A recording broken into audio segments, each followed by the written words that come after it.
Yo, what's going on, guys? It's your boy Otaku, having coming at you with another anime review of Ajin Episode 5. Now, in this episode, Mr. Sato decides that he needs to teach Nagai K a lesson by letting him get captured and tortured by humans. And while he's getting tortured, he hopes that he will grow to hate humans. That way, he can help further Mr. Sato's goal, just like he did with Tanaka, I believe is his name, the other agent that he has working under him. So, they let him get captured. Basically, they escape with him for a little while and then leave him at a bus station. So the Japanese government takes him in and just starts cutting off limbs with like saw blades and everything. They basically try to get him into as much pain as possible. And he actually contemplates killing one of them at one point because basically he's getting a growing hate for him. But then he says, "I can't kill anybody because it would be betraying Kai, and Kai risked his life for me. Everything he did, his one and only life that he had, he risked it to protect me. So killing someone would be betraying him. So he let his agent just sit there and wait and watch while he was over there getting basically not killed, but their goal was to deter- apply as much amount of pain as they could without actually killing him.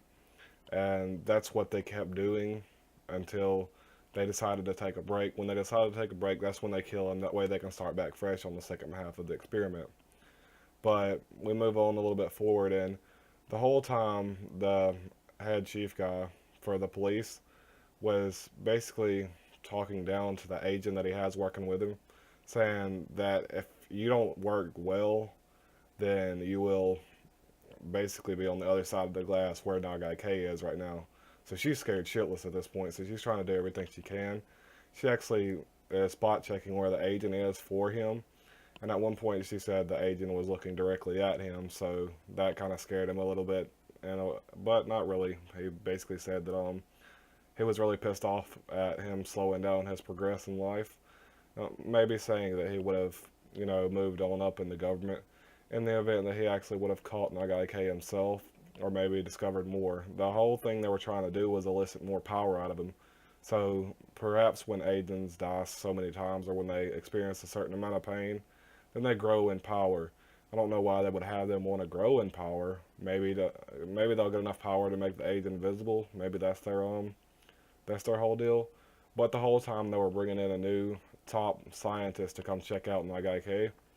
And basically, Mr. Sato raids them in the middle of this whole scenario going on. And the new scientist actually brings up something called IBM. IBM is invisible black matter, which is the foreigner's name for the Ajin. Basically, the humans can't see it, but the Ajins can see it. And obviously, the Ajins can see it because the Ajins it's like their second life, basically. And which makes me think about something. Perhaps if perhaps if you kill the actual, not the Ajin human, but the Ajin second form, then the Ajin human will actually die. I'm pretty sure it's the backbone for the human, or the human heart, the new heart basically. It's just a theory of mine. But they were telling him, the police chief was telling him they can't kill the Ajins. That's the worst possible scenario. Even though the military guy stood up and was like, "Hey, why can't we just kill them?" We found out exactly why. Because when Sato was raiding the whole and environment they have there set up, Sato was shot with a couple of the tranquilizer darts. Once he was shot in the arm, so he took a big ass knife and just sliced his arm off, which was pretty badass. But he winds up getting hit by like two or three more of them.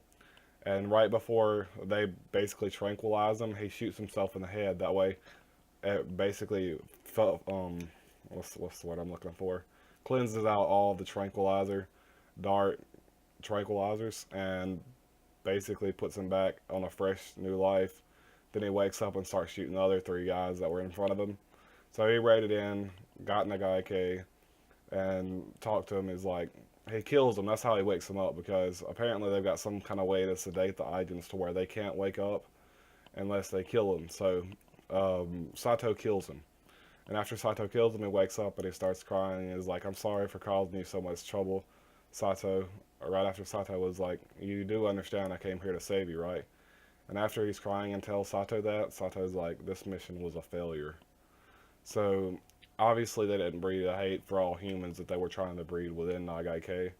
And we didn't get any information on Kai, what Kai is up to, if he's still stranded out there in the wilderness or where he's at. So basically, Sato basically said that Kai would never come help you again. You need to go ahead and kill these humans with an agent. He said that a little bit earlier in the episode, but Kai wouldn't do that because he feels as though it would be betraying Kai. And basically, he was told that, is it because you think you can't live a normal life because if you kill someone? Because that's not the case. So a lot of things happen in this episode with some more advancements on how the Ajin's power grows. It grows through death, or through pain rather, not through death, through pain. And basically, the more pain they experience, the more they're going to want to hate humans. So the more the power they need to destroy them. So that's how their power breeds.